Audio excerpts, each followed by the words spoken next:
Boom. Welcome to episode 19 of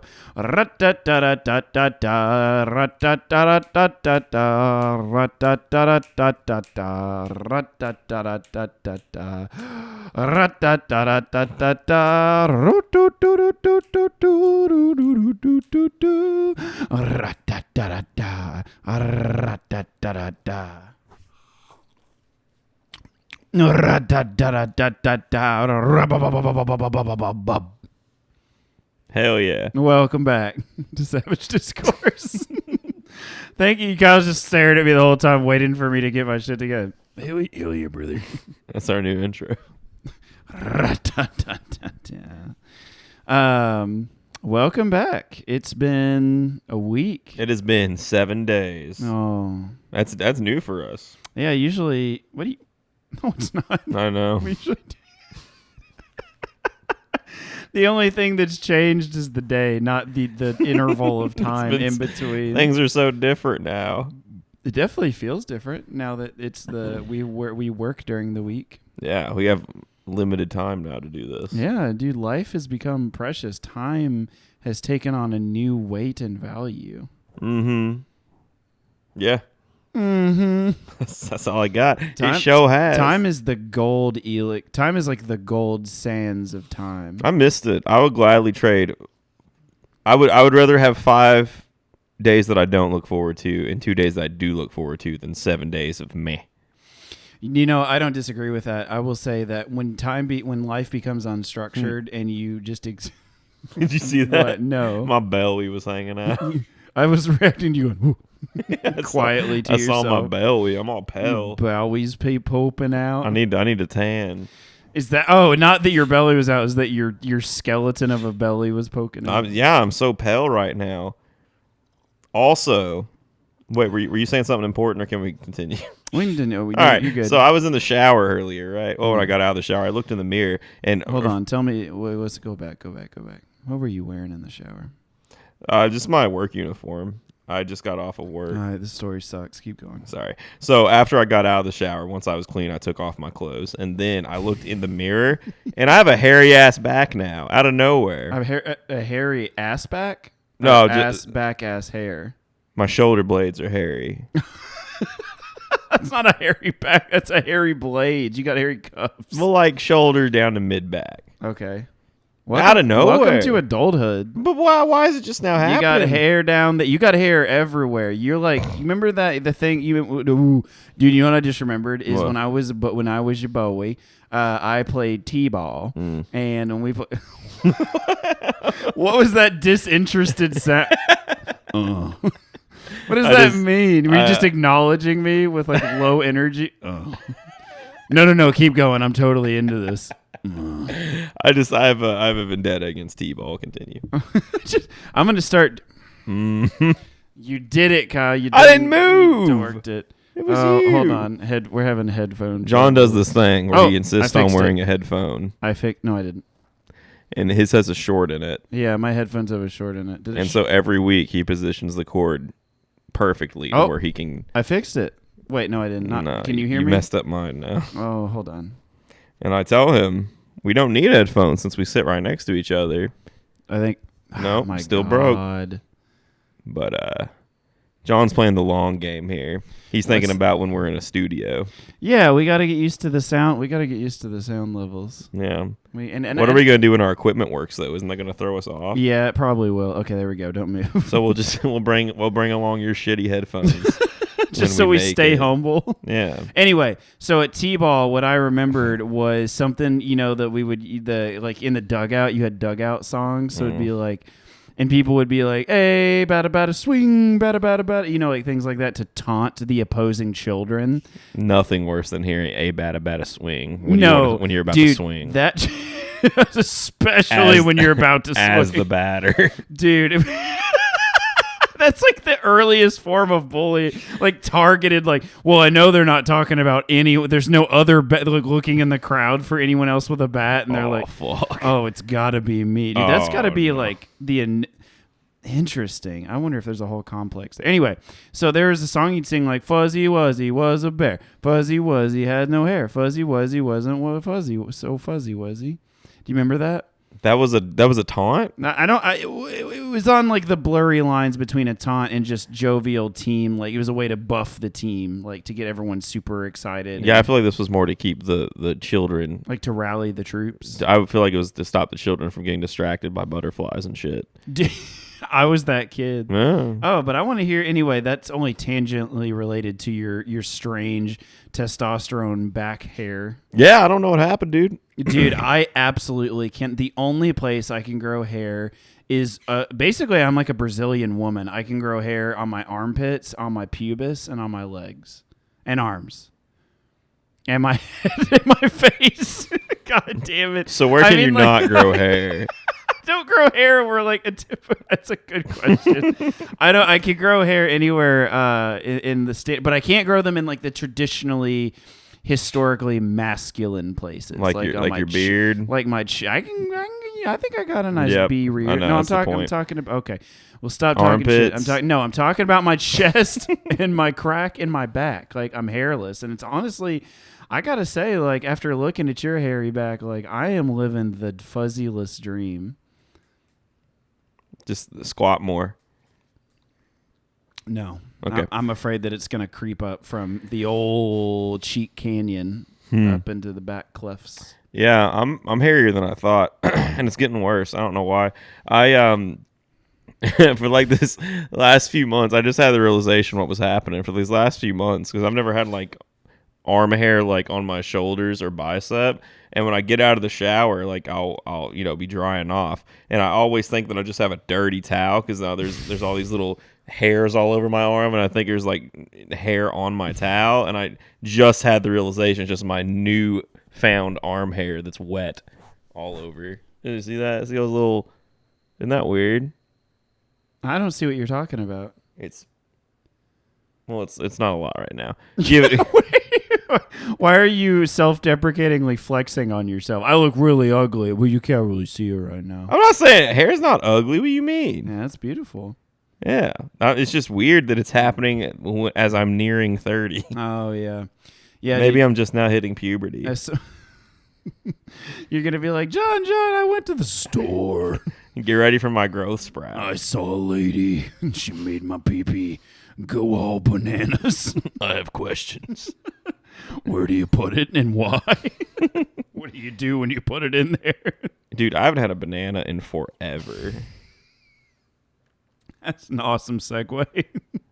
I haven't. Speaking of inner bananas. Bananas. No, that's because you burned yourself out like we talked about in previous episodes. You go so whole hog on very specific food items that you literally you satiate yourself so quickly that you don't come back to them for like 6 months to a year. Yep. You guys want to hear my new one? All right. So what I'm going to do now is for my protein, I'm going to have protein powder. For my fat, I'm going to eat butter. Oh, you told this story out of sequence. No, I didn't. Because the big finish is at the end. Oh, okay. For my carbs, I'm going to have potatoes! Money shot. Oh, he's going to have a potato. Oh. He's going to heat himself up a potato in the oven. Dude, you know how cheap a sack of potatoes are? Pretty fucking cheap. I don't, actually. Russet potatoes. Oh, that's a specific potato. Yeah, dude. So, taters, all right? They're good for you. Have you ever heard of the potato diet? Oh, yeah, we talked about this last time. Kyle, I'm going to tell you again, this does not sound like an evidence-based diet 4 out of 5 dietitian recommended diet. Are you a dietitian? I'm that 1 out of 5 that says this doesn't seem right. Well, I'm going to listen to the other 4 because this Dude, shit you know works. what's interesting about those type of clinical trials is that if you have 10 professionals, what? Not farted. Dude, you're making all kinds of strange acknowledgement sounds today. I'm like, so that was my grandma's funeral, and you're like, yeah, I'm into this. Keep going. No, that one was directed at me. Okay. Whenever stop. I'm talking to my body. Whenever it's been a rough week. It has been a rough week. This is our first, dude. We're falling apart, dude. Dude, my first real week of full-time work in 8 months, and Kyle's been it for 3, and dude, we are just not who we were. No. I'm half the man I used to be. Is that a song? Yeah. I think it's by Puddle of Mud, actually. She friggin' hates me. Na, na, na. Dude, you know what? In talking about like shitty like white rock album, like white people music, dude, you know that song by Buck Cherry?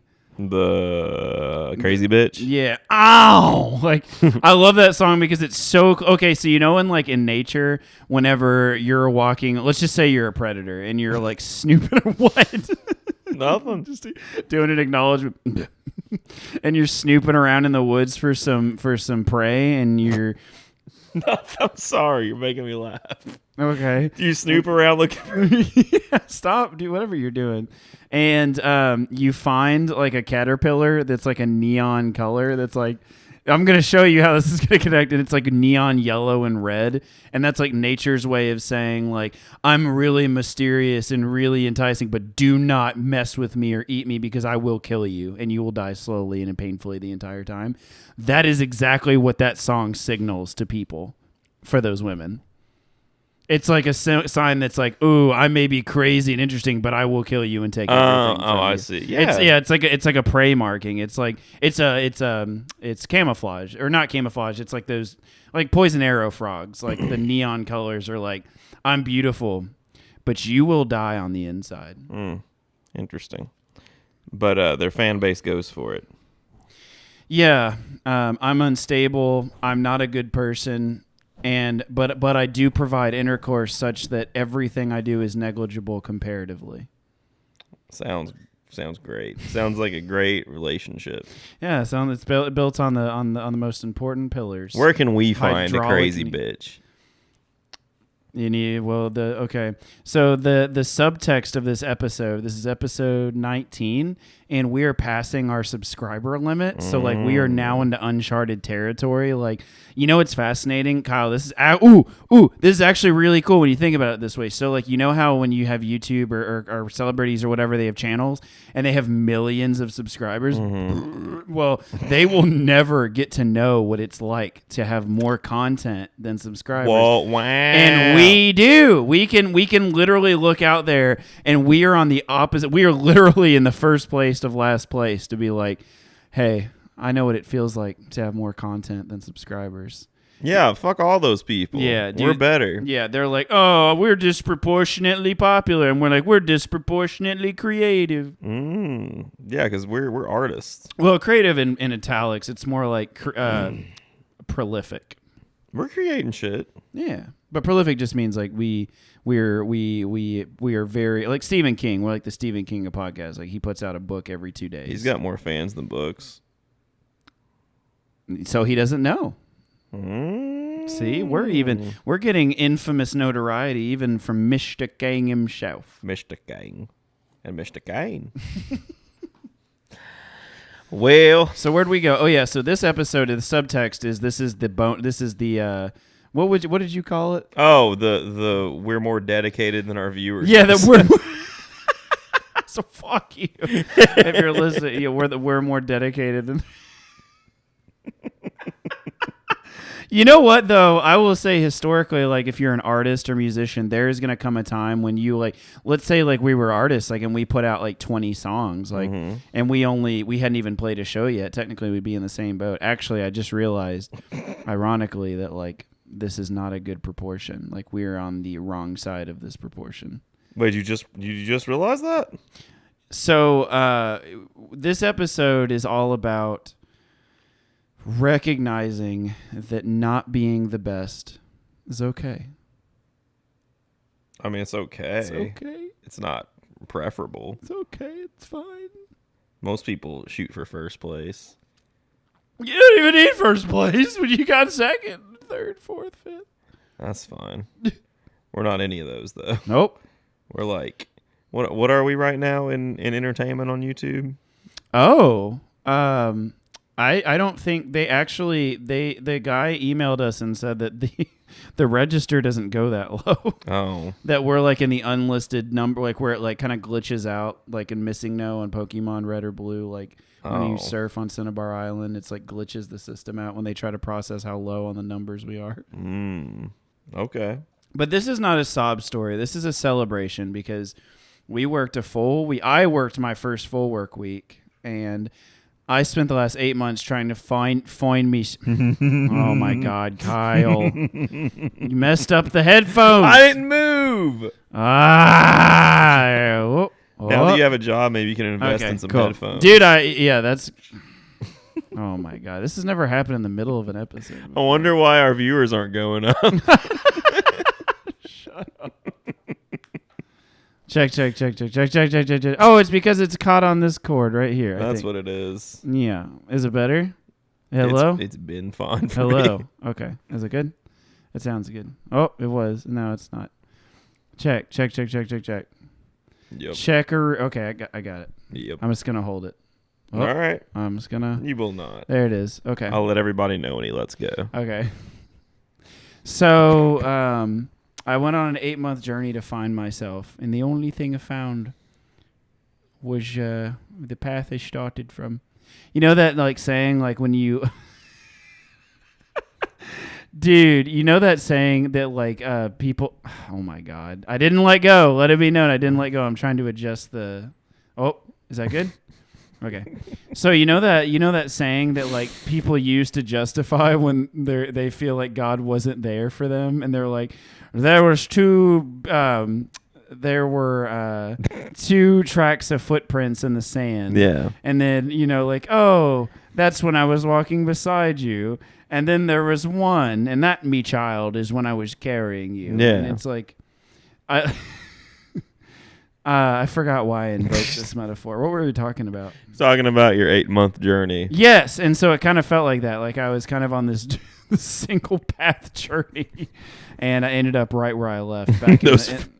How is that the same? I ended up right where I left. And so it was footprints in the sand, but it never turned into one or two. It just went in a circle. Yes, that's what I'm trying to say. Okay. The footprints never deviated. It was my prints. I came back and I looked at the soles of the shoe and I was like, those are my prints. Those are exactly how they are now. But anyway, I love my job. I love where I'm at. I'm working in Indiana now. Boom. The home of Michael Pence. Michael Pence. Mikhail Pensy. Gross. Dude, if you haven't seen the second Borat movie, please check it out. It's so good. A lot of social political commentary. And they try to give Michael, the character picks up the other character in a conference that Mike Pence gave, and he was like, "Hey, Mr. Pence, please accept my daughter." And he was like, "Get him out of here." And then they were chanting like 4 more years, and he was like, 100 more years, which is hilarious because. What's up with the Rudy Giuliani thing in that? Did they like actually? Was that real? Like, was he trying to fuck that girl, that little girl? You know what I'm talking about? Yeah. So I let go because I fixed it. So okay. I don't want to ruin anything, but it's not as so the thing that everyone's focusing on is like not a big deal compared to the bigger thing, which is why does he go to the hotel bedroom? So they're in a hotel room and they're sitting there talking about whatever, and she keeps like, so in this disgusting, person's defense, she was like touching on his leg and being like not provocative, but was being very suggestive. Okay, and then the camera kind of pans and they like have this like scripted bit where he's like, "You don't have to do this." She's like, "Yes, I do if you want to, blah, blah, blah." And then they go back to the room, and like what I think happens is he lays back on the bed, and like when he lays back, he's got a belly, so his shirt comes out, and then he like is tucking his shirt back in. But that's the part. But what is even more like, and so everyone's like, "Oh, he was gonna blah blah." But the thing is, like, yeah, he was. He's in why is he in a hotel room? Like, why are people not focusing on that aspect? Yeah, was he? So like, did he know he was gonna be in the movie, or did they like just set him up to like what was his part? Most of of the time, is they interview people. They do it under false pretenses. So he probably didn't know the actual reason he's being interviewed. And he just agreed to go to a hotel. Yeah, and got in bed with this young. That doesn't surprise me. Like, do you know that like right after the election thing, they did a press conference at like a 4 season. Yeah. Yes. So I think that in like the mix up, they meant to do the Four Seasons Hotel, but they got to like a family owned like gardening store. Mm-hmm. And apparently I read an article on NPR that said that store like jumped on the bandwagon for both political parties, and one of them was like make like they sold all kinds of merchandise. One was like Make America Rake Again. And the other one was there were some for like Democrats as well, but it was really she's playing with her bell. I forgot to put Amity up. Oh well, that's good for them. That's what I call capitalism. Now it was, dude. That it's just a sign of decombustion on the party, like that they would have, because I fully believe that they intended to do the Four Seasons Hotel, but yeah. Oh, my little bird is playing with her little bell. Oh, she loves doing that. I've never seen this. She just bangs her head against it and then squeaks like really excitedly. It's really cute. What get it, little baby. And then like whenever I say something, she stops and stares at me, and then she goes Goes right back to headbutting that bell. Yeah, she's so cute. And then there's that one. Yeah. Did you hear that shit? Peekabooing from the closet. Yeah, Amora's been a bad girl today. She's in timeout. Working that 9 to 5, baby. Mm-hmm. You want to hear what I've been doing? What you been doing? So, my trainer. Oh, God. I'm so ready for this. Let me paint you a picture. I haven't told you this because I want to tell you this on here. So, my trainer is I don't think he's got the morbid tag, but he's definitely obese. And he's a big old redneck who tells other people they're lazy. And he sits in his truck and puts his laptop on his belly and types away. All right. His like little chicken wing arms, like yeah, just talking shit the whole time about everyone and everything. He's just a miserable man. Oh, that does sound like he is in a dark, unhappy place. Yeah, he is, and I've been following him around because I've been told that's how I'm going to get paid, and if not, I'll be fired. So I have to follow this man around. Is he training you, or are you just like? Is he your crew lead, or he's supposed to be training me? And I mean, he is for the most part. Sounds like he's giving you life lessons, brother. He's mostly just talking shit about everyone and everything and telling me to do something. And when I'm like, this is my third week, he's like, oh, you fucking dumbass. And then he does it. And then he walks me through how to do it. That has been the relationship. If I have a question, I know I'm going to get berated for not knowing the answer. But then he actually explains it in a very nice, thorough way. So can you imagine if public education was like that? Like apply that same model, like Miss Barbara, what is it? Oh, you stupid little dumb bitch! How the fuck did they not teach you this in the first grade? I know. Come up here, Billy. Okay, so exactly how this works is, all right. So anyway, that's been my week, and I learned 2 days ago that he is quite homophobic. Wow, I am agape with surprise. It didn't surprise me. Gaping surprise. It didn't surprise me, but it was confirmed because he was on the phone with someone else. He's like one friend in the company, and they were talking about locating utility lines, but in a nonchalant manner, like nothing like, hey, exactly how'd you do this? They were just talking shit about their day, and like because this is the most important thing in their lives is how they have to go from this house to this house and spray the paint. So they're just boring people. But anyway, he was talking about it, and it was Veterans Day, and he happened to be an ex-Marine, and I was like, oh wow, that's interesting. I wonder what happened from there. Yeah, what traumas and like what did he what was his tour like? How many tours did he do? Yeah. What world wars did he see? Yeah, but I wasn't going to ask because I was going to be called an idiot for not knowing. But you know that thing I never taught you, boy. Yeah, but anyway, I was kind of giving him a pass because I was like, oh, he's probably got like some super PTSD or something. PTSD. Yeah. And he was talking to this other dude, and the other dude is being nice and everything on the phone. He's just talking shit to him the whole time, and I guess that's just how this dude does relationships. But anyway, they were talking about Veterans Day, and he was talking shit to the other dude because he was only in the Army, and he was like, oh, you fucking pussy, just in the Army. You know what they say about those Army dudes, fucking queers, and all this shit. And then it comes out that he sat at a desk in the Marines. He was Did he even go overseas? I don't think so. He was in an administrative position. You know why he's homophobic, right? Why? He is terrified deep down, way below the what's it called whenever you have fat like on the end, like visceral fat, like in between your organs, like way deep below the visceral fat, deep in the carotid arteries, like down in the failing atrial fibrillation, like he thinks dick might be delicious. Yeah, because like he's terrified that if he eats a hot dog, he probably eats hot dogs like tacos, and he's afraid that if he like slips and hits the back of his vulva, his fucking clitoris, if it hits the back of his uvula, he might like gag and his nipples will get hard. Yeah, he's probably. Terrified. Yeah, and I can confirm that even more because after that, so they were talking shit. This is a long conversation. You can confirm that. He's like, yeah, fucking queer. As soon as he rolls up the window, he's like, Kyle, you like dick? Let me ask you something, boy. You ever had dick, boy? You probably have. You queer. What is it like, though? Does it taste like chicken? Taste like turkey? Anywho, so this conversation was like 45 minutes. He was talking to this dude while he had his laptop on his belly, typing up paperwork. And I got the pleasure of listening to the whole thing because it's all on his fucking Bluetooth coming through his big old Tonka truck that he's sitting in. So I'm listening to this whole thing.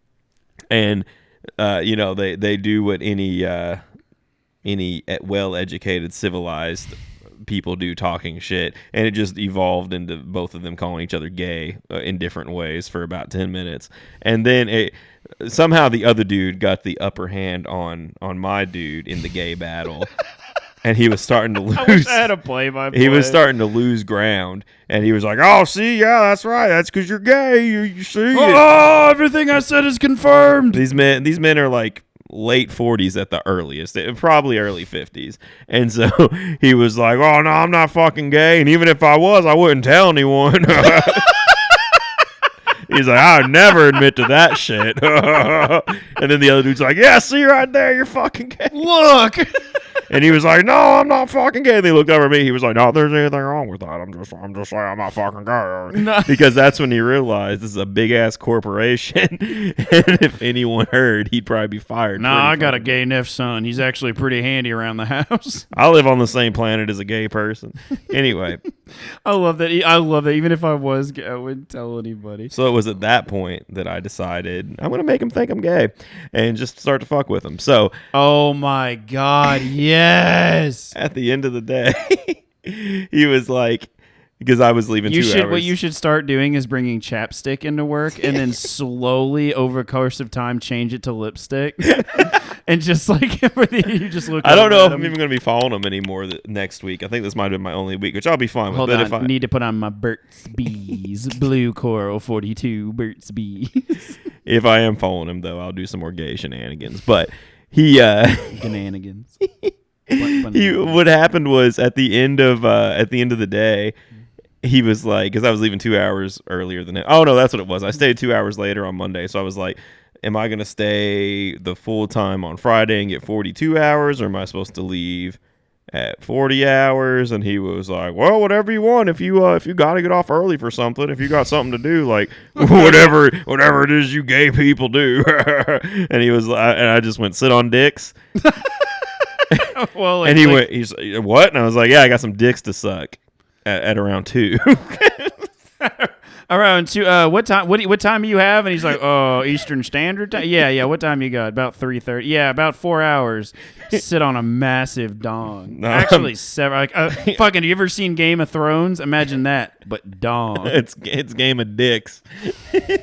So he was pretty uncomfortable at that. And I was like, I'm just playing, man. I'm just playing. I'll stay all day. I can push the dicks off till later. And then I just left. The dicks will be there. I left. And he acted different towards me today. He's like, hey, mister. He probably called his supervisor. And he's like, God damn it. We got another one of them queer one of them Nancy boys. One of them lip-wristed cocks. Dude, holsters. I should wear my dress. Oh, I would love it. Dude. Here's the thing. What you need to do is like, if this man is truly homophobic because of his ignorance, because of his history, or because he's just shocked to fear that he's going to find the Slim Jim that fits in more than just one hole in his face. And, his body. You can put it in his ear or nose, I guess. That's plenty of holes. You just have to like, you need to play the long game and get them like feeling really comfortable. And like, because human sexuality is a spectrum, and we've all done very straight things. We've all done very gay stuff. I am the first one to tell you I've made out with multiple men. I have done other things. And then I realized over the course of my life, like, I'm not into men. I'm not into this. I'm very open-minded, very embrace love is love, all about it, no matter who, but, I'm really, I'm just more, attuned to be into the women. And but you need to play the long game and just slowly get him to finally admit. He's like, well, one time I took a little baby carrot and I put some ranch on it and I slid it into my chili ring. And you can be like, oh, I'm not gay, it was all ruse, you're a fucking just blow his ass up. I don't think that point would ever happen with it. This man is so closed off, and I don't think he ever has had an experience like that. I think he is terrified though that he's he never would milked like his prostate. it. No wonder he's miserable. I've never milked my prostate. That's why you're miserable. Oh, okay. Oh, the smile on your face. Oh, that'll do it. Hold on, I'll be right back. You've never pressed your pleasure button? No, sir. What is this, like a school counselor? Billy, you ever pressed your cum launcher? No, sir. No, I don't think so. No, that did. That's tucked in there for a reason. If God wanted you to play with your cum button, he wouldn't have put it in a place you're not supposed to touch. Oh God! But seriously, all of you out there who have never milked your prostate, it's about. I think you just look at me with like this, I'm about to be educated, like this. I'm listening. Okay, so here's what you do. Yeah. You first of all, okay. Yeah. So let's take a step back. So what we're talking about is romancing your body from a man's perspective. Nothing. What? Nothing. What is it? Continue. What is it? Nothing. So romancing the body. You dropped your squirt bottle. I'm about to tell you about how to get the bottle to squirt. So you, first of all, there's preparation that goes into it. You don't want to... What? Made another sound. You don't want to eat a lot of heavy, meaty foods, really beefy. Well, I'm out. You want, very, very easy to digest grains, things that your teeth can grind down. That really, and so anyway, you want to go easy the day before. No Skyline chili, no Taco Bell, no Indian food, because you're gonna have a bad time if you do that. So. Yes, and thank you for asking, Kyle. So the next step is you want to find yourself a bottle of preferably water-based or silicone lubricant. Silicone lubricant. You said it wrong a third time. You fucking idiot. Have you even banged your ass? Fucking noob. He's a phony. He's never experimented. He doesn't even know the lube to use. You probably don't even know where your ass is, yes. You probably fingered your belly button, you fucking shot. So, so you can use like gloves if you do. Sometimes I like to, when I'm having my special time, I like to use like kitchen gloves? No. like the ones used to scrub plates. Like Dexter's mom wears? No, those are actually no. Elbow high gloves, those high water gloves. They come up to the knees of the arm. You know what I'm talking about. I know what you're talking about. So anyway, you could use those if you want, but it's not. Do you quit dicking around with your feet? You're going to hit the cord. Put it down. This is where my foot rests. No. Okay. Continue. So you get your lubricant and you lay on your back. And what you're going to want to do is pull your knees up. Or actually, it really doesn't matter. You can pull your knees up, but that's going to tighten your rectal canal. Or because you want to be loosey-goosey. Right? Yes. Okay.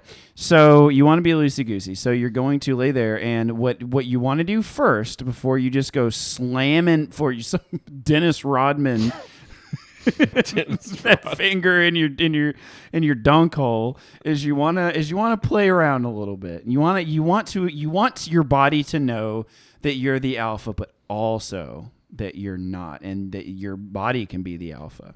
And so you want to be gentle, and you want to, play a little bit like you're kind of pushing, like an elevator button, like you're pushing it in, like, a little bit. Just a little bit. Is that how you push elevator buttons? Is there that much wrist action? Yeah, it's very wristy. Interesting. It's very, and like, and the key there, of course, is to make unbroken eye contact with anyone who's watching you, so they. I thought you meant your ass. It's technically eyes wide open at you, and so anyway, whenever you get in there a little bit, you want to make sure that anytime you push into your rectum, that you don't tense up. If you tense up, you're going to ruin the experience. That's how you lose a finger, right? That you can lose a finger. Now, if this is the first time doing it, imagine it's like a steel trap. If you've done it a few times and you're a little bit more intermediate, it's a little bit more like an old toothless dog licking your hand. if you've really done this a lot, it's kind of like putting your hand in a dishwasher. What? So anyway, you want to go pushing in there. You only need to push in a few inches and push up towards the belly button. Bada bing, bada boom. Rub around there for a little bit, and the most amazing thing about the Gspot is that you really don't have any control of what your body does.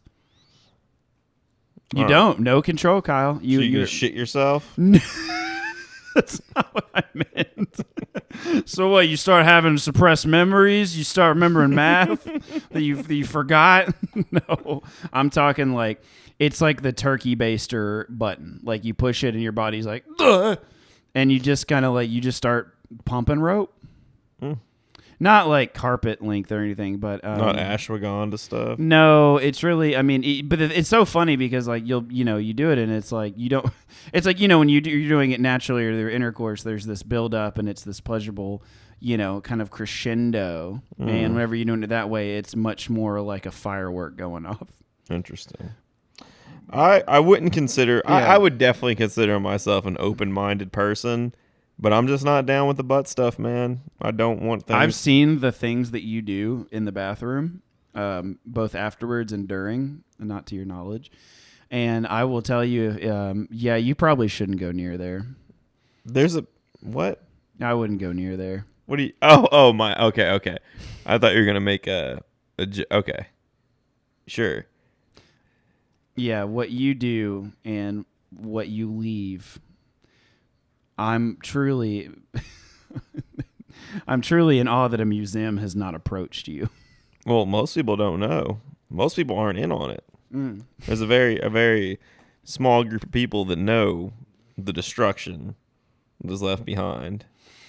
Well, and so Kyle and I, being the best friends that we are, what? Nothing. You don't want me to share this? You can. It's just they're not gonna understand, John. They're not ready. They're not gonna. Wait the world isn't ready. Episode 25 will reveal the big secret if we have one more subscriber.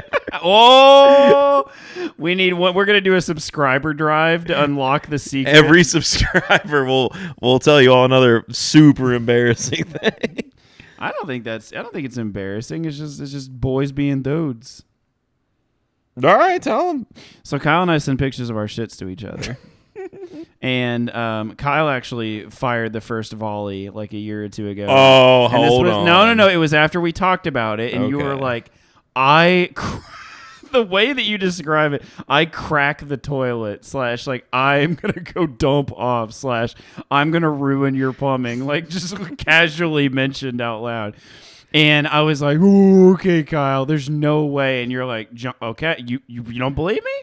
I'm gonna send you a picture. And I was like, I wish you would, because I thought you were gonna send me like 3 baby Lincoln logs in like a tiny pond. I was wrong. Yeah, you were fucking wrong. It was like the shitness monster peeking out, like curled around the bowl, like a shit python. Yeah, creeping around the bowl, looking for ass to eat. And I was so amazed. And because so I'm not competitive in the traditional way. Like if someone was like, "Oh, I'm more athletic than you," I'd be like, "Okay." They're like, "Oh, I can beat you up." I'd be like, "Okay." Like, "Oh, I know something you don't." Okay. But if you're like, "I can poop better than you," I'm gonna be like, "Fuck you! I'll fucking take that action." Like I am really competitive over things that like typically have no like combative element to it or no like comparative element. And so I started sending volleys back, and so ever since then there's it's got not a ceasefire, but we're very selective and it's very discreet. We don't just send any old movement. Yeah. Like if we're gonna move Earth, we're not just gonna send like a kid playing in a sandbox. Like we're gonna send some terraforming stuff. Yeah. At this point, it's only 10s. 10 out of 10s. Yep, only 10. That's what we should call that group chat. We should start a group chat. Only 10s. No. You know what we should do is start a new group and like name it that and like invite all of our friends that don't know and then be like, "Oh, okay. Well, who's going to post the first one?" We're like, "All right, guys, we got some 10s for you to check out." And I just assume that they're anticipating some hot goils, and then we just drop logs. So they get turd scalibur. Any man that pulleth it from the bowl gets named the king of Shetland. Oh, man. Yeah. I don't know why we don't have more subscribers. No, seriously. It's hard. I cannot fathom it. We're relatable. We're authentic. We're clean. We're family focused. Family suck. Whoa. Whoa. Yeah, it's been a week. Yeah. Although I feel a lot more alert now than I did when I got off work. And honestly, this is my first week, so like I didn't. What? What are you doing? I was scratching my chin with my microphone. That's what it looked like. Okay, I didn't want to move my hand all the way up to my face, even though it's like the same length away. From even though I'm microphone. holding onto the microphone. Anyway, yeah, it has been a rough week. Even though this week I just had to train, and it feels really good. I really like the work environment. I like the people that are there. I like the work. I'm excited. I am very excited. Do you ever sense when someone's around you that like if you know how like if you mean like Ghostbusters, like extra sense, like no, like you know how like you can tell someone's looking at you. Yeah. All right, so that sort of thing. But like you walk into a room and you think no one's there, and then you like sense someone's there. Does that ever happen? Let me tell you where I'm going with it. Please do, because this is getting kind of spooky. I've been spending a lot of time in gas stations this last week because I've been on the road for my job. In the field. In the Out field. In the field, as it's colloquially known, in the gas utility line. Yeah. And so my routine has been I wake up in the morning, drink an entire pitcher of coffee because... Yeah, that's true. Because I got a, those. Oh, did I tell you about my life hack? All right, this leads into it. So, it was a big brain play that I did.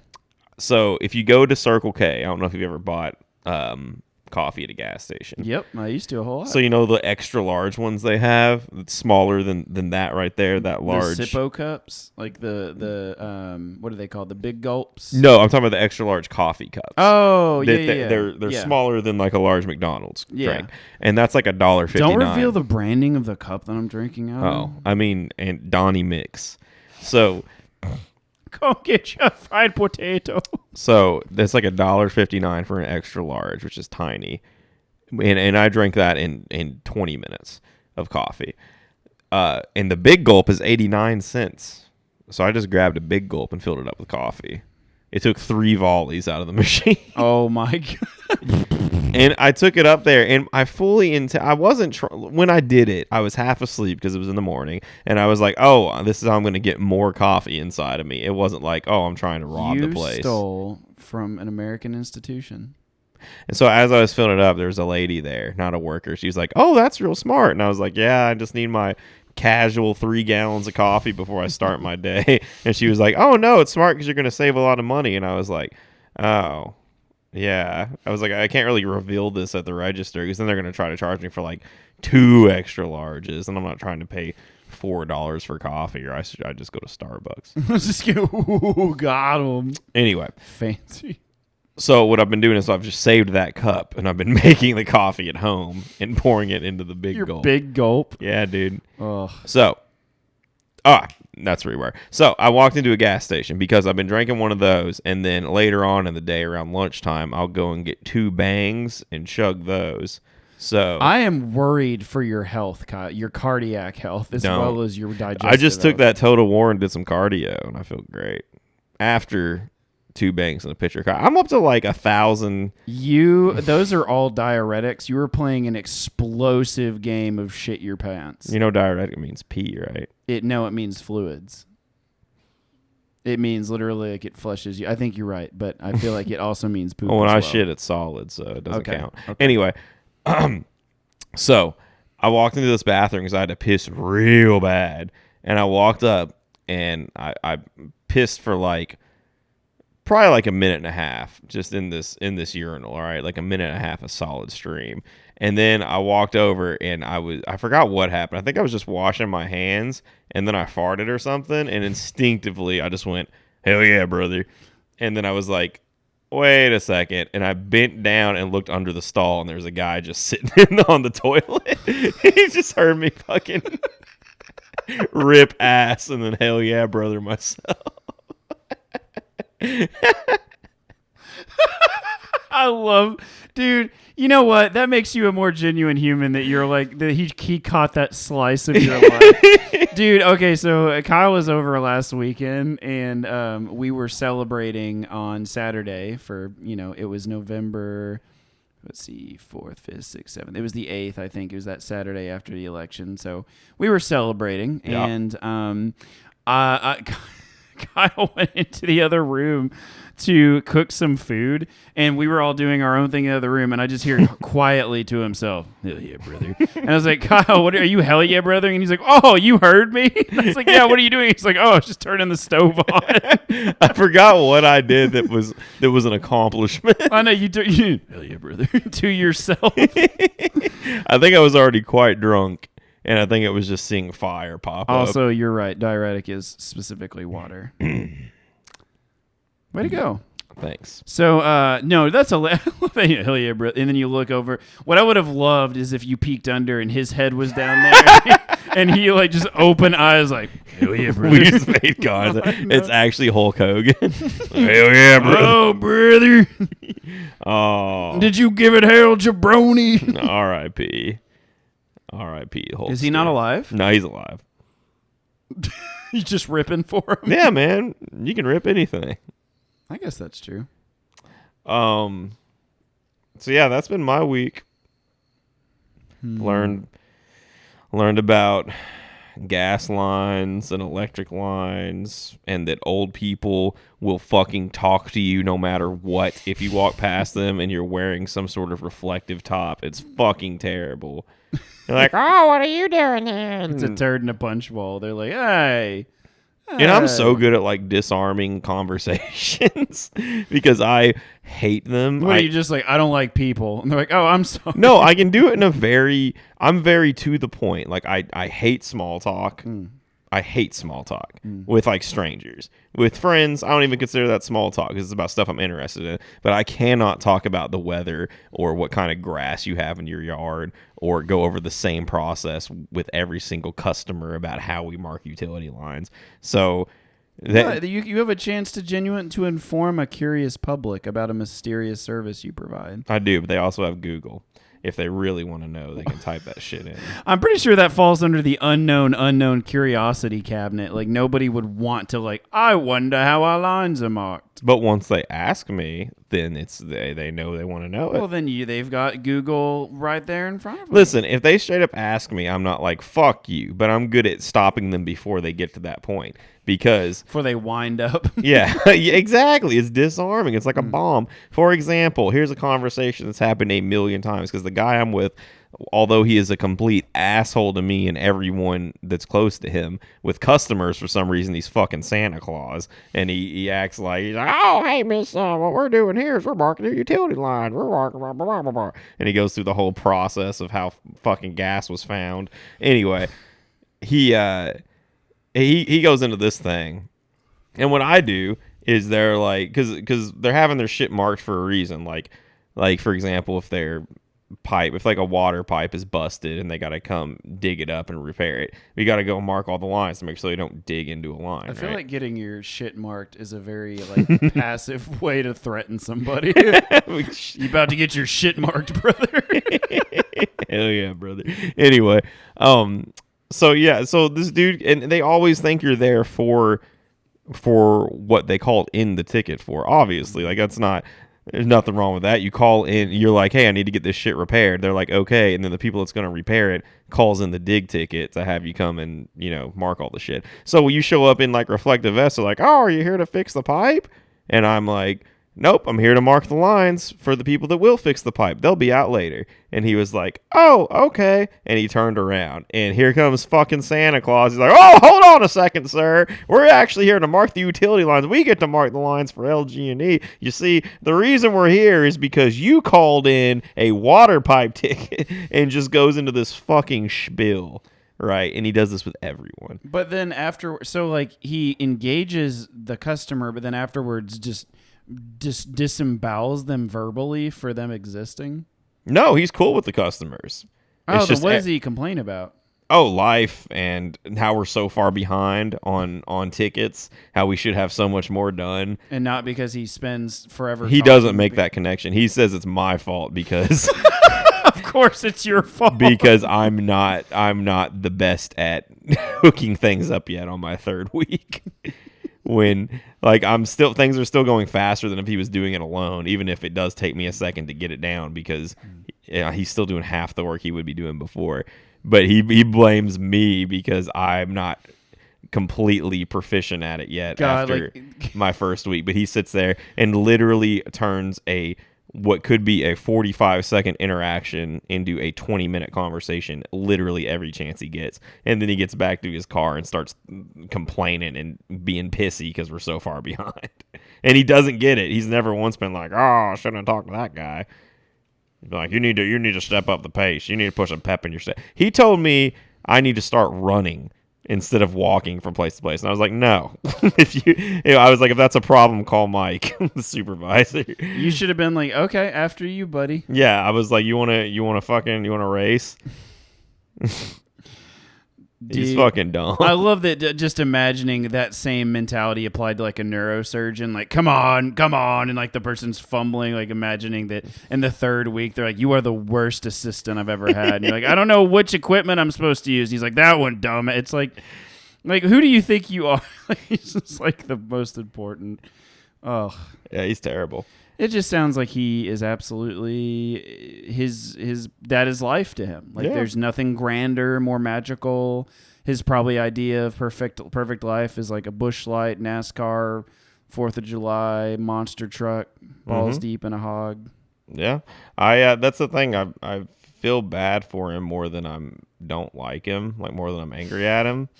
So instead of what an interesting feeling. Instead of I feel bad for her more than I don't like him. Yeah. So instead of like going back at him and escalating the situation, I'm just gonna make him think I'm gay. What is that? Like an aggressive inverse sympathy? That is the definition of passive aggressive. I know, you're like, I don't hate you. I feel really bad, but also I need you to be uncomfortable around me because you deserve this. Because in his mind, it's not going to be a hard thing to do either. Because in his mind, no sane man would ever act like they were gay if they weren't. So like, even just the smallest hint, he's going to be like, oh my God, that's a fucking queer. Dear God. I knew it all along, boy. So tell me, is his dick good? So what's it like? No, you don't have to tell me. I bet it's really gay, but also like, what's it like? Is it like a Slim Jim? Does it taste like a Slim Jim? Is it like whenever you suck on a banana and it goes down all the way? You ever done that with a banana? Yep. Why? So you remember, I just feel like, when kids are younger and they're silly and you're like, I bet you can't put a whole banana in your mouth. And you're like, fuck you. And you throw the banana and everyone's like, oh, dude, it's like all those like stupid mind games that like, what's crazy to me is when you think about like in elementary, middle school, how there were certain kids that like, maybe they had older brothers or sisters that were in higher grades. They'd be like, hey, here's what you need to do to fuck with all the other kids in your grade. Is they would teach them something like an upperclassman would know, like, oh, if if your hand's bigger than your face, you're going to get cancer. And they would teach them that. And then the dick kids would spread it to everyone else and pick on kids like me. And like, I was always the kid who like got my face smacked in because I was like, I don't want to have cancer. That happened to me, I think 3 times before I really caught it before my hand would. You're like, okay, well, they just smashed my face. Maybe that was a fluke. Maybe, you know what? Maybe that was just. No, there was enough time in between that I forget the joke, and I'm like, what? I feel like I've heard this before, and I was like, I didn't have cancer last time, did I? And I was like, better check again. Bow. And then the third time. I think what happened the third time was I was like, you know what I'm going to do? I know they're going to do it, so I'm just going to put my hand up there and then move my hand last second. And they just fucking smack my face. Dude, big brain play that ultimately had the same smooth brain result. Watch this shit. It was like the fucking the little spear hand defense to the eye poke thing, you know what I'm talking about? I thought I was coming up with the neck. I thought I was going to be the next Curly, but no. Just get smacked in the face instead. Yeah, man. Dude, the one that got me bad that I did not see coming at all. I fell right into it. Have you ever heard the one that you can't headbang with your mouth open? It's impossible. It's impossible to headbang with your mouth open. That sounds hilarious to watch. I know, because I did it for like a full 5 seconds. And I was like, why is everyone laughing? I was like, guys, I'm real fucking good at this. I'm laughing so it hurts my stomach. I can just imagine. Guys, look, it's not hard. Dude, yeah, and that was really terrible because there would be really awful, obviously making fun of individuals with mental incapacity. Like they'd be like, "Can you bite your shoulder and slap your arm at the same time?" And you'd be like, yeah, it's really it's really screwed up. That's just kid shit. Yeah, kids can be really, really cruel. Let's talk about bullying. Oh, all right. We don't have to. No, we can. What you got? I'd like to. It sure mean a lot to me. All right, let's talk about it. I was bullied a lot. Damn. Whoa, that's a revelation.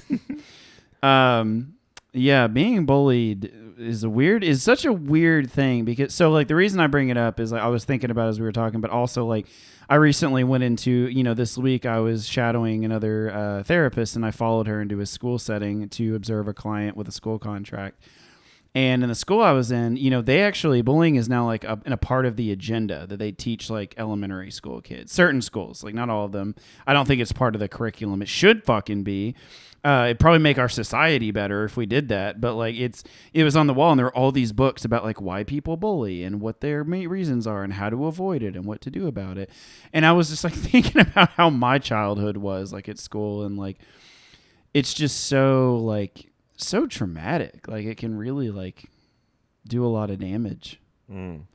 I remember like when I was a kid, like I was, and I'm pretty sure that I was just a weird, awkward kid. And I'm trying to remember when I was younger, like my dad used to like comb my hair over every day before school because I didn't know, like he would spray my face and hair with water and then comb my hair over for a while because I had no idea like fashion and when boys were blossoming and girls, like I was just like the last person. Is that a big sip? Yeah, it's a big sip. The last person that anyone would I was just not that interesting, but pretty sure I told you this story. It's really fucked up. So middle school and whatever, like I was bullied by different kids. I was made fun of, but like nothing really physical or anything. Just kind of more typical stuff, but I was really sensitive because I wanted to be loved. I wanted to have infinity friends even back then, and it just never happened. Then when I got to high school, I got bullied. My freshman year, I was really kind of left alone, except I was on the soccer team, and like the soccer team kids oh my God, dude, the seniors were relentless with us. And I know that like the old school way of thinking about that is like, oh, they're just ribbing you, tasing, and it's good for you. But it's honestly like pretty fucking brutal, and there's really no excuse for it. And the fact that the coach let it happen kind of says a lot. But we were beat up on the bus and like bruised and all this stuff, and I would just have to tell my mom like, oh, it happened on the soccer field, like. But anyway, we had a bully. One of my best buddies and I had a bully. And he'll know what I'm talking about if I tell the story. And this kid was like merciless, would like push us into each other, poke us with pencils, would like call us every name in the book. And this was like such a Southern Indiana, goofy, kind of overweight, like gangly, just at puberty, had spiked frosted tips, like wore glasses, was just big physical, and was just kind of like, I don't remember much about him now other than the outcome of the story, but he would fuck with us all the time. And so my buddy and I were both in gym class, and I think it was like in 7th or 8th grade. Maybe it was, I think this was the only thing that happened like before high school. And we were in gym, and he pushed us both into the locker, and he took a pencil. So in the locker, like it would close, and the door, like the lip of the door and the outer light had this little this outcrop, and that's where you put in the lock. And he took a pencil in there and broke it off, so we couldn't push the door open. Like those two things go together, and the lock keeps it together. Yeah. So he put a pencil in there and broke it off. You couldn't just like bang on it and break the pencil? Oh, okay. No, and because it was like, I guess it was like this little space. And so we were stuck in there, and then like the gym, and that was right before gym class. Ooh. And so we were just like all in there, hunched over like together. Two of y'all were in one locker? Yeah. Ugh. No, they were bigger. It was the gym lockers, but like still, it was like, And so we were in there, and, we were just kind of like, we got quiet. And then like the gym coach came in there and was like, oh man, I was really some really cringy stuff I used to do. But the gym coach, came in there and was like, hey, what happened? And he was like, who did this to you? And we were like, were you out of the locker yet, or were you having this conversation through the door? He's like, look at here, you pussies. Who did you do this to yourselves, being queers in there? But no, we got out, and we had to tell on him. But anyway, the side story to this, did you ever read Calvin and Hobbes as a kid? No. Okay. Calvin and Hobbes is one of the best comic book. It's by Bill Watterson, and it's amazing. It's one of the most intelligent comics that exist. It's actually about the I think they're the Bill and Hobbes, which they're philosophers, and he talks about, they're political philosophers, I think, and so it's based on that, but it's like a kid and his imaginary stuffed tiger, and it's really like very highfalutin writing, like very not for kids, but I read it as a kid because I loved the animation, the art style, and everything. Anyway, he like in one of the comics, he goes up to the bully in the comic named Mo, and he's like, is the reason that you're bullying me a byproduct of your overactive pituitary gland, which means like, you're pituitary and you get really hairy and then you get really aggressive, and like that's him saying it, and the end of the comic is him getting his like shit pushed in and like getting punched. And so like I ended up saying that to a kid. I was like, oh, I know how to fuck with these bullies. And so I was in gym class, and they would come up to us, and I would be like, is the reason that you're aggressive a byproduct of your overactive pituitary gland? Did you get your shit pushed in? You know what they said? What? You're a faggot. Damn. I was like, surely that'll short circuit him. Like, oh, fuck, we got to start being nice to John. I know. Oh, man, he's going to, oh, dude, I'm sorry. But, dude, you know what? My pituitary gland has been absolutely enormous. Like, you would not believe. I'm so sorry for the, thanks for understanding. Dude, things have been hell at home. I have not been getting my graham crackers. Like, my mom has restricted my N64 time. Like, shit. I haven't held hands with my girlfriend in 2 weeks. Those are classic catalysts to an enlarged pituitary gland. Exactly. Yeah, oh, I'm so, you really opened the door on this whole thing for me. Anyway, so back to, after getting pushed in the locker and bullied relentlessly by this kid. So a few short years later, and this continued into high school, a few short years later, a shoe 40 years later. Oh, potato patch. Potatoes. He was in a car accident and was run over by a car. Oh! And he had brain damage. And he would come to school And he like completely forgot about us. Like he knew it. He could like recognize us, but he was like, hey, like I know this is weird, but like, you know, this happened to me and I'm still putting everything together. Like you guys seem like are we friends? And we were like, looked at each other and we're like, yeah, man. Oh. And like later on in life, we talked about that, me and this friend, and I was like, do you ever feel bad about what happened to that guy? And he and I both like looked at each other and we're like, no. You should have been like, no. We're your fucking bullies, you bitch, and threw him in a locker.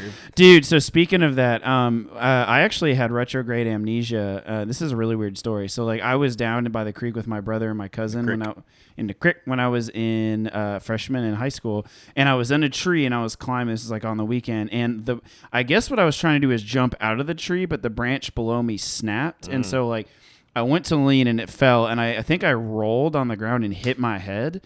And then I fell face down in a creek. And that's all crazy and whatever. And it scared and traumatized my brother and my cousin. I had to go to a neurologist and get I just had retrograde amnesia. But the funny thing was at school, I was out for like a few days or like a week. And when I came back, everyone was like, what happened to you? Because I had a giant like bandage on my head. And the people that I didn't like, because I was so sick of being bullied and whatever, I just told them I didn't remember them.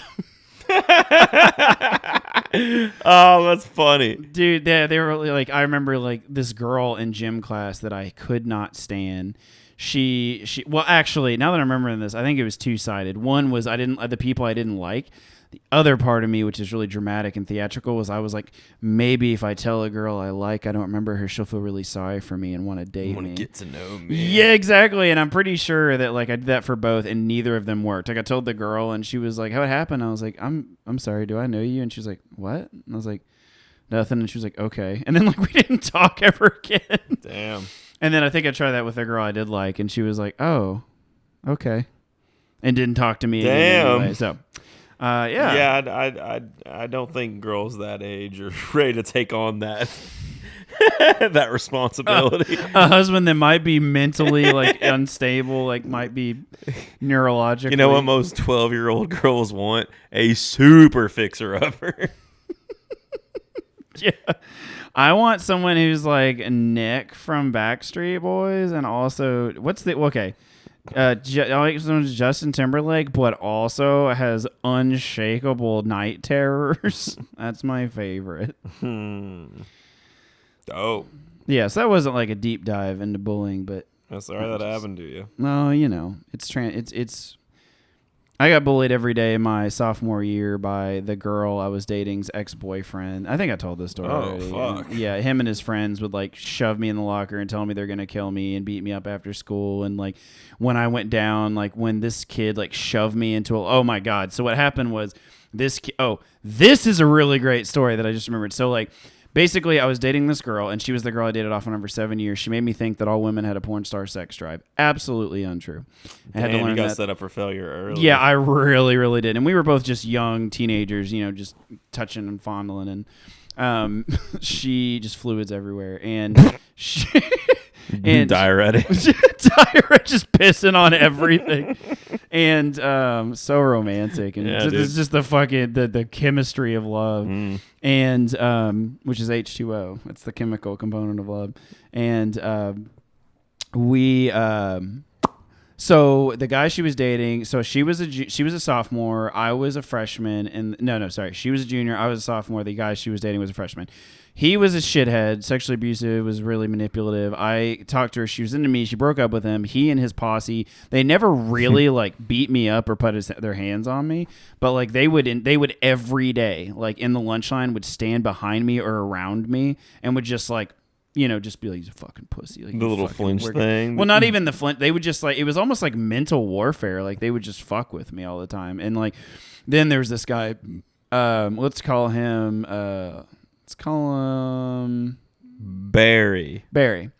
Barry was basically like what seemed like a burnout and someone who was just going nowhere, and like this tall, gross kid with pimples, and was like, just obviously like a friend for hire, and was just like a lackey.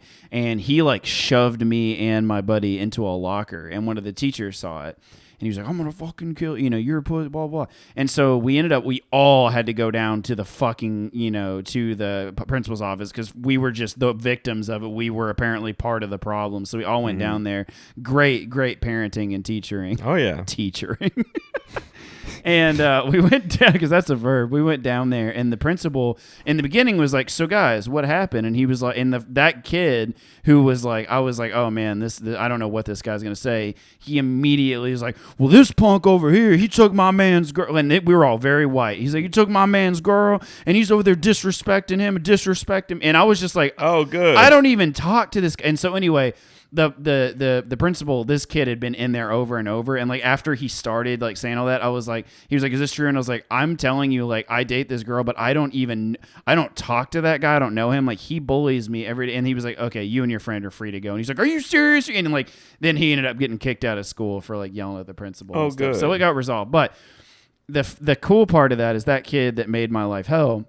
When I was in college, quite a few years later, people pop up on your timeline, and people you might know because Facebook was always creepy, but it was less creepy back then. But they would always recommend, and he popped up, and he actually sent me he slid into my DMs real smooth, into my pleasure case, into my DMs, and he was like, "Hey man, it's Barry," and he was in the military at this point, and he was like, "Hey man, I just want to let you know, like, that shit we did to you was really fucked up back in high school. It's not me. It's not who I was. That kid who was telling us to do everything is a huge piece of shit. He's a huge loser.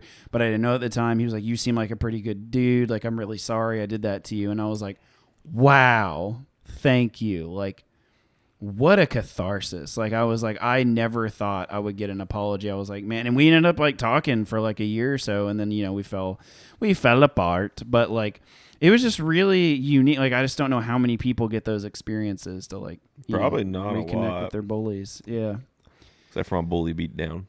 Oh, yeah, we've already talked about that. I think I got sent to detention one time, and it was bullshit because there were two of my were they friends? I don't know if they were friends. Were they two people that I hung out with at school, and they both wanted to fight each other. And I was just relaying the messages back and forth that who was going to kick the other one's ass even harder. And then when they finally fought, they went and told the principal that I was doing what I was doing. Because they were telling me, they're like, hey, go tell him this. And I was like, okay. And I went and told them. And they're like, oh, tell him I said that. Okay. And so then I got in the most trouble for instigating a fight. And I was like, that seems not what I was doing. People who stay silent when violence is happening are complicit, and you're like, I'm like 14 years old, and I was just. I think they were under the impression I was making up everything, like a puppet master, like trying to. Oh, you were pulling the string. Yeah, I think they were under the impression that these two kids didn't know anything about each other, and I was like, hey, this kid said you're a piece of shit, and then I went to the other kid, and I was like, hey, this kid said you're a piece of shit, and I just sat back and watched them fight. You're like, and no, I was just master, yeah, master, obey your master. So yeah, that was my run-in with the law. Dude, I got sent to detention all the time. Do you know why? For talking in class? Nope, I didn't talk in class. Why? I slept I didn't sleep a lot. I was just very depressed and had my head on the table a lot. I was miserable in high school. But no, it was because in high school it didn't happen a lot. It was in 7th and 8th grade. It was because we had this stupid fucking planner book, and they gave it to all of us, and we all had this planner book. And basically what we had to do was for every class, it wasn't even built in. We had to like write on the line like math, pages this to this and this to this. And I should have been doing this, but I wasn't. And we were supposed to write like the subject and the homework assignment and when it was due. And every morning in homeroom, like your classroom you come to in the morning before you start going the rooms, you would come in and your teacher would check your book and see if you filled it out. And I never filled it out. Even though you knew she was going to check? Yes, even though I knew. And I was like, oh, and sometimes I would. Like, I'd go like a day or two and I would do it, and then it would be not for like 3 weeks. And then she checked it like, I think she checked it like not every day, but like once or twice a week. and which in behavioral terms is intermittent reinforcement. So I was getting reinforced intermittently for not doing it, and so I would avoid that. And then she would be like, well, John, you're supposed to fill this out. And I was like, I know. And she's like, okay, well, you have to go to detention. I was like, I know. So like, and it was just lunch detention. Like I would go sit, and then while you're in lunch detention, you would eat, and then you would write, you would fill out you would just literally copy dictionary pages is what we had to do. What if you just ate instead and didn't You do the don't dictionary? get to go eat until everyone, like literally, it's really, actually, now I'm thinking about it, it's actually pretty fucked up because like in terms of the field that I'm in, like you cannot punish a behavior unless you've tried all these other things first. And in like school, it's really interesting that they make you copy because that's a positive punishment procedure. And ethically, if they haven't done anyway, I know it's school and not behavior analysis, but it's just really funny that that's what they think is going to fix it. Seems like maybe teachers should have a behavioral class. Yeah, you would think that. And actually, that's a whole other subject. Don't get me started on it because they okay. say that they stop. So, because they say that they do, but they don't. And, but anyway, so you're in there, you're copying pages. Then after everyone else is getting ready to leave, you get literally like 5 minutes to go get your tray and smash your food down. That seems like, that's like a human rights violation. Yeah. And it sounds like it's creating bad eating habits. Interesting. I was a bad boy. Yeah. It was the only time I ever went to detention. That's it. That was it. Yeah, that was my run-in with. That detention was nothing like my parents would have. That was nothing like what would happen when I got home because. So I was not a smart child. I was very defiant and very I was very free spirit. Obviously, you could tell I'm very free spirited and like So I actually, my mom was like, I was not doing well in math. Like I was getting D's and F's because I was miserable in high school, was super depressed, super unhappy, no reason to be, just chemical shitstorm. And, was very emo and hated the world and was overcome by the emotions and injustices of the world and typical emo stuff. Yeah. And, back then, anyway, we can dive into the family issue. I think we may have already talked about that family issue. But anyway,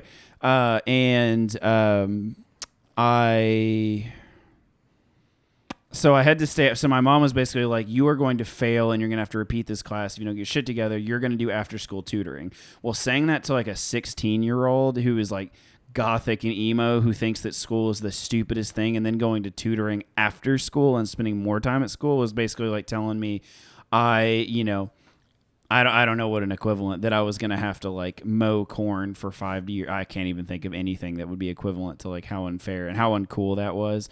And, so whenever like my mom didn't know, she would just pick me up like an hour after school. And so what I would do is like the first day, like I did it, I didn't go. Like I just like sat around, and then afterward, I would go, and she's like, "Okay, I'm here," and I would go outside. She's like, "How was it?" And I was like, "Good." She's like, "What'd you learn?" I was like, "Geometry." She's like, "Okay," and I was like, "All right." And then the next day, my buddy was dating a girl who lived like a few streets behind the school, and we lived out in the country, and so he was like, "Hey man, do you want to run?" Because I don't think we drove yet at this time, maybe like early 16 or like 15. And he was like, I'm going to run to this girl's house and let her know that, hey, I just want to, I'm excited because we're dating and I want to go run to her. I fucking know, dumb kid stuff.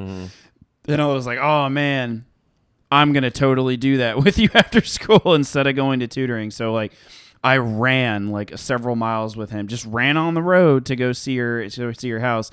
When we get there, she was like, we get to the door and we're all super sweaty and out of breath, and we're like, and her sister comes to the door. She's like, yes, and we're like, we're here for this girl, and she's like, okay, and so she comes out, and we were like, hey, my buddy was like, hey, I came to see you. She's like, what are you doing? You're so dumb, like, and not in like a cute way, like in like, oh my god, like, why did you do that? And we were like, okay, cool. And so we ran back to school. And then my mom was like, hey, I'm at the school. Where are you? And I was like, I'm coming. And then like she was like, you're not here. Where are you? And like I came running up, and she was like, you are fucking grounded. Like she was I was grounded from doing anything for like a month or two. Damn. And she was like, she just, not even like so mad that like she couldn't even talk. And like she was like, I didn't say anything. She was like, when you go home, you're going to get in bed and you're going to, she was like, you're going to do your homework and you're going to go in bed. And that's it.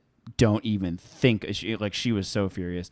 And it doesn't sound that furious until like how my mom used to be and like her intensity and like just the fact that like she didn't have, like some parents will like viscerally describe what they're going to do or what your punishment is. When she would get so mad that she couldn't do that, that's when it was like, because both my parents are very descriptive and very eloquent, and it was so. Yeah, punishment has many doors, said the boy. Yeah, it would seem. I would. Let's see. My punishment, I would just get grounded and I couldn't do anything. Couldn't watch TV or play video games. Weren't you already in home all the time anyway? Oh, at that point, I had total control. She was like, you're grounded, stay in your room. And you're like, dope. Hell yes. See you in a few days. Dude, the funny thing is that schools have not realized that when they punish kids by sending them home from school, they are hella hyper reinforcing that behavior, and kids are like, great, that's amazing. Yeah. Like, and so now obviously there's some behaviors like hurting, threatening, damaging, there's a lot of behaviors that are really warrant that, but a lot of the times like it's just like certain, if you really have to know where the line is, because you're really going to teach a kid like, hey, I know how to not ever have to come back to school again. So you're actually reinforcing behavior. You're not. If a kid is acting out like that, and why would you assume that school is actually enjoyable and motivating for them? Yeah. And you're going to take that away. Like, I'm going to take away this thing that you hate coming to every day. Well, they probably feel like they just have no other choice. Like they have to do something drastic. You know what that's called? What? Default technology. It means you don't know what else to try. So I mean, they got to do something. Yeah. I mean, I don't just blame happens them. to be the worst thing they can They're do. just ignorant on the subject. You want to jump out of a plane? Would you ever do that? Yeah. You want to? Yeah. Dope. Let's do it. All right. Good talk. I would love to do that. We'll have parachutes on, right? Yes. All right, cool.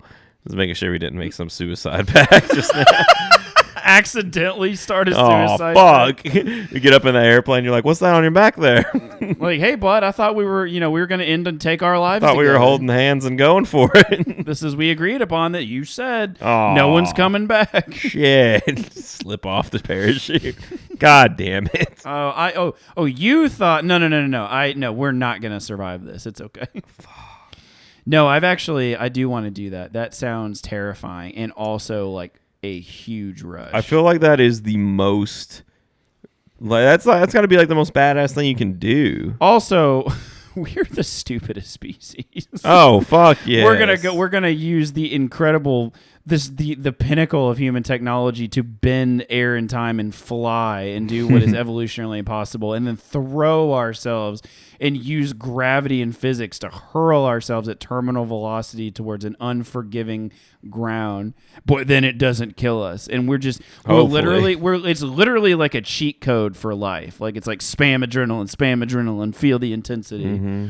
It's so like we're so dumb. I'm gonna drink a bunch of bangs before that. You're just gonna fucking die. You're just gonna have your heart is gonna explode and then like trail behind you and flap out of your body. That is like I am worried about you, Kyle. This episode's actually the intervention. Dude, nothing's wrong with caffeine if you work your way up to it to large doses. It's when but you're on the trajectory to require a diesel truck's worth to get you up in the morning, and then once you're there, like, can you imagine what that's gonna do to your body? If you build up a tolerance to it, it's fine. Okay.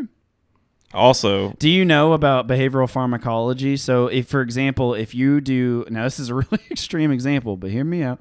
So, there's actually instances and a lot of recorded case studies of patients taking heroin or cocaine in a specific environment, and they literally will go to a different environment or something will be different, and they will take the exact same amount and they will overdose. So it's called state-dependent reality or chemical state dependency. And so you literally I'm just saying, like, you just got to be careful. Like, if you do that much of anything and then something changes or, some element inside or outside changes, it could have an adverse effect. Yeah, that's heroin, though. This is caffeine. Okay. Also, if I just stop for a month, I'll be reset.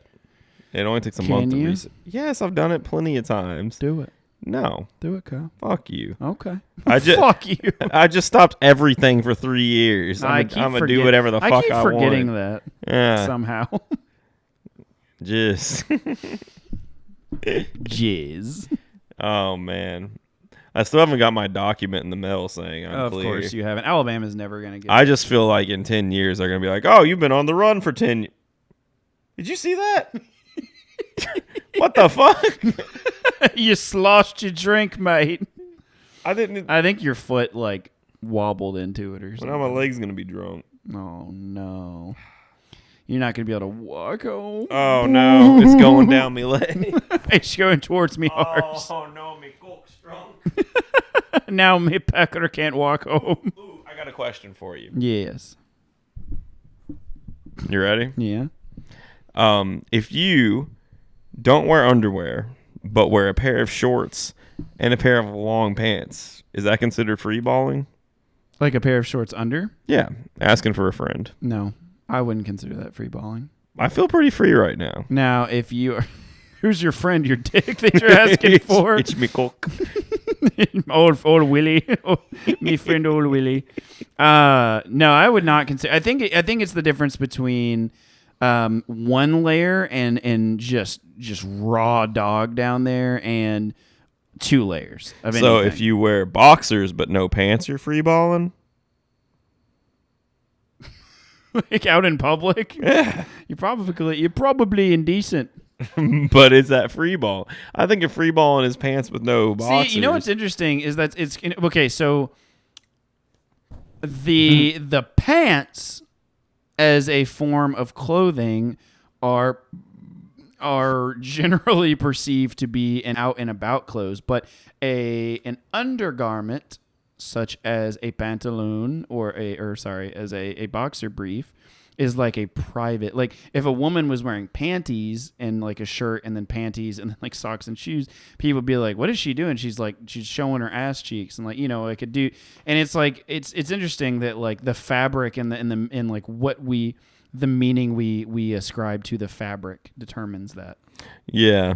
So I wouldn't say that like, I think it's the combination of the fabric designations and the location you're wearing or not wearing certain fabric designations.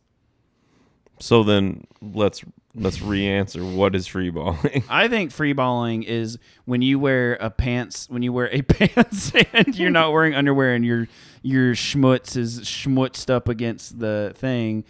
Or yeah. So what if you wore 2 pairs of underwear out?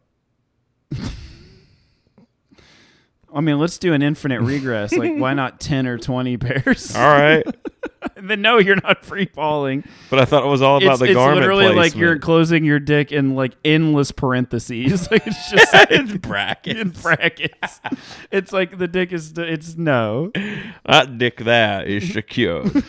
Could you imagine having to piss really bad and run to a urinal and trying to fish that out through 20 different holes?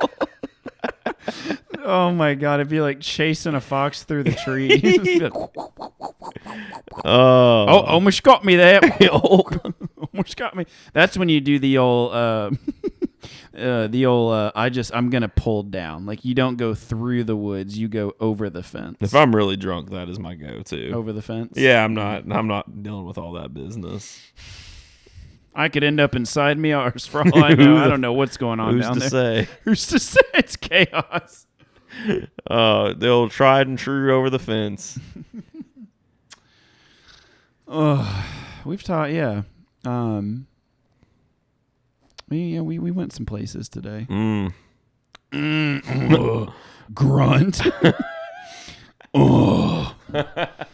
Dude, I'm a man now. Yeah, sounds like you are working out in the field. I fucking work out in the field. I got a hairy ass. Like, hi back. Kyle, how's your week going?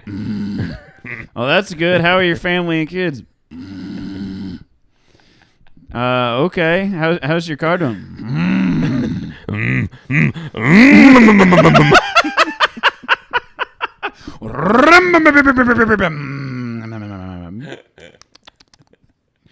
How was your meal last night? How was the lady you took home?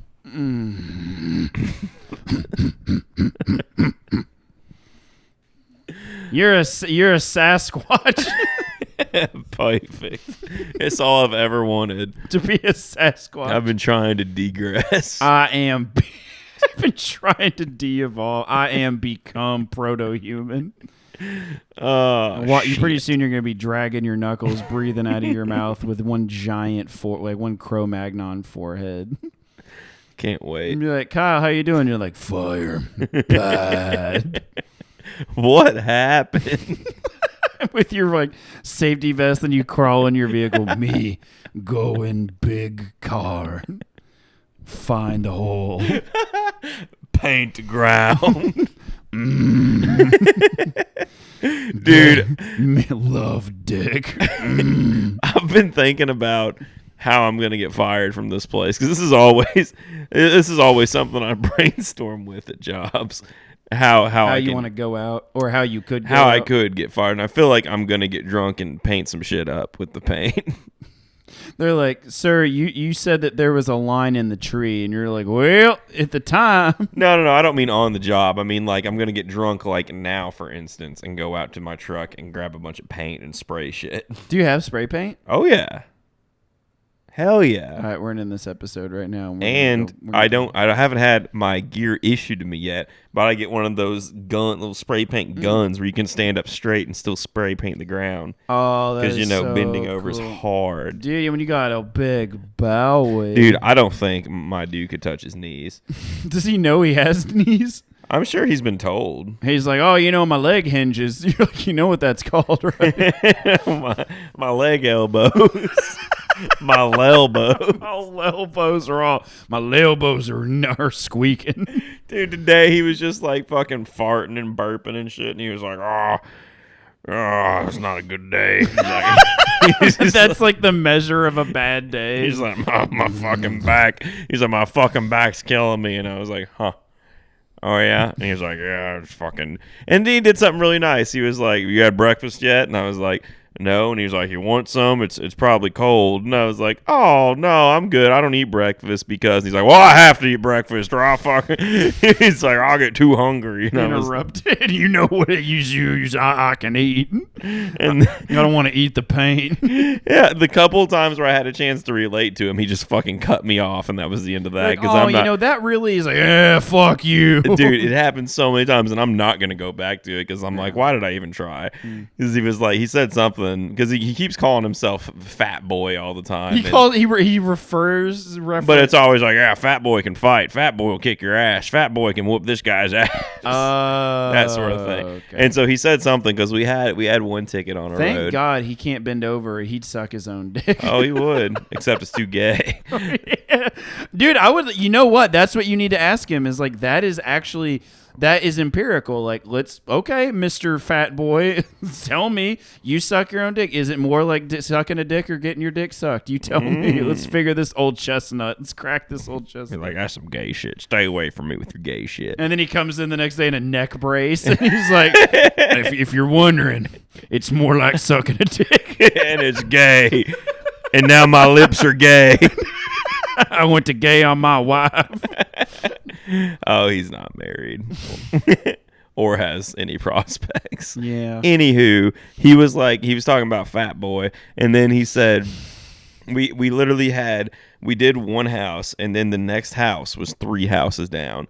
And I was like, oh, cool, we can just walk to it. And he was like, well, I'm going to drive. And I was like, okay, that's all I said. And he was like, and before you make some fucking fat joke, just know I lost 30 pounds since I started working here. And I was like, oh, that's really cool. I was like, I used to weigh. And he's like, yeah, it's a lot of walking around. I was like, all right, well, I'm going to go ahead and start heading towards that house. You got any family? You're like, yeah, but I hate my family. Oh, fuck your family. Fuck your family. I hate all families. What's your favorite TV show? And you're like, well, he's like, I don't own a TV. Like, why are you even starting lines of communication if you're going to fucking close the river up? Dude, he's terrible. You just need to start yelling. Like, he needs to ask you a question, and then, like, you're like, so anyway, and he's like, well, and you're like, I'm not done. Just out irrational him. You're like, geez, you gays sure are a noisy bunch. Dude, I need to wear some rainbow shit in. He'd be like, "You're not getting in my Tonka truck." Like, we'll see about that, big boy. But yeah, call him Big Boy instead of Fat Boy. You're like, yeah, Big Boy goes hard. And he's like, Fat Boy. And No, I'm not talking about that. No. Big Boy. Big Boy's got cushion. Sir, have you ever heard of the term bear? What? Like a grizzly? Sir, when was the last time you've seen your dick? And he's like, I've seen my dick. You're like, can I see it? Let me tell you what it looks like. It looks like a pecker. Well, this has been fun. Yeah. I want to hear more of the Fat Boy Chronicles, though. I mean, I'll let you know next week if I have the privilege of riding along for another great 5 days. You know what? I have a feeling that in the company, he's gonna, you're gonna go your separate ways. Then he's gonna run into you at like a social where you guys all eat like pork rinds and peanut butter and drink Bush beer, and he's gonna be like, you're my favorite queer. And you're like, he's like, you're not so bad for a gay, and you're like, you're not so bad either, big guy. You're not so bad for a terrible person. And that's the thing is I'm like, I feel like that's what's gonna happen. I feel like he's just a dick to be a dick because if we do switch up and I go with someone else and he gets stuck with anyone else that was in my class, he's gonna realize that I wasn't so bad. Because there are some people that I don't think they could pass an IQ test. Like they couldn't get a score. You'd walk back in and they have the pencil in their ass or in their nose. Yeah, the page is on fire somehow. Nobody, yeah. Dude, when we were doing class the first week, it's only supposed to be a week, but it ended up being 2 because the first week we were locked out of the system because they forgot to pay their bill. But wow. Dude was just trying to kill time, so he was like, all right, I printed off a test for you. And we were like, what? We haven't really learned anything yet. And he was like, oh, no, this is stuff you know. And we were like, okay, is this just a practice test? He's like, no, this counts. You better pay attention. And he stapled it all together, and he put it face down. And I was like, something's up here. This ain't right. And he put it all down. And he was like, do not flip it over until I tell you it's time to go. Okay? If you flip it over, you automatically fail. And I was like, okay. And he put it all down. And he was like, all right, go. And he was like, it's a time test. Go. And we flipped it over, and it was one of those classic. There were like 25 questions on there, and the first question was read all questions before you answer any. And I was like, yep. Went straight to the last one, and it was like the very last question because they were all like super complex math questions, like all sorts of like order of operation shit, like you'd have to write shit out.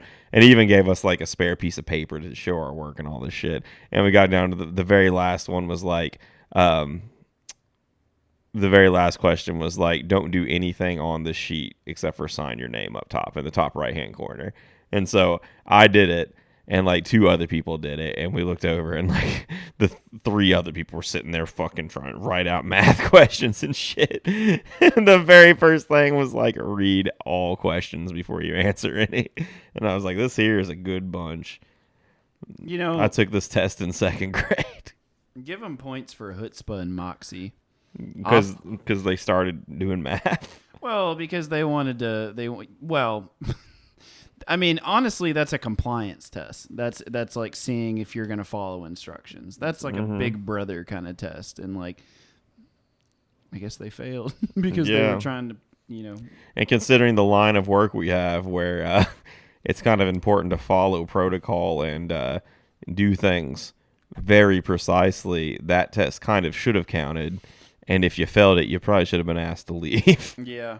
But hey, those 3 passed. The 2 of them passed. I want to, the other equivalent would be like handing people a pistol they don't know is loaded, and they're like, now make sure you read the instructions. And like the first question is like point at gun and pull trigger, and at the very end it's like, this gun is loaded. Do not do that.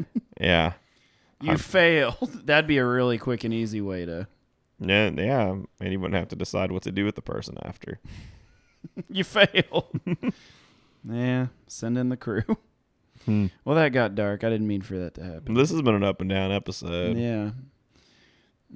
What do we start with? Milk and prostate. No, that was that was towards the middle, towards the beginning of the middle. I don't know. Who's to say? You got anything else, John? I think I'm gooch. E. E. E.